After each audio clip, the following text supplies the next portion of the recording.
This occasion is a very momentous occasion.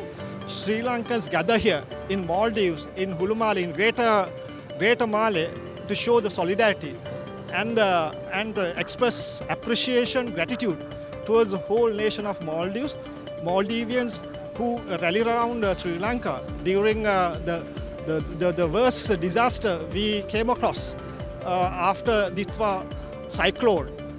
In fact, from the President, His Excellency the President, Dr. Mohamed Muizi, and politicians, foreign minister, cabinet ministers, business magnate, people in all walks of life in Maldives had helped Sri Lanka financially, materially, and also their hearts and minds showed their heart and mind with Sri Lanka. In fact, the TV station like you all and the national TV station PSM, they carried 30 hours, fundraising campaign, and that is huge. We don't have words to say thank you to Maldivians.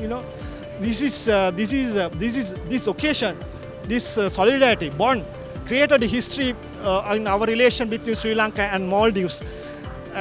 We are, on behalf of Maldives, Sri Lankans gather here. I express my sincere, my heartfelt gratitude and big thank you. We are always these Maldivians. We will never ever forget what you have done to Sri Lanka. Thank you very much.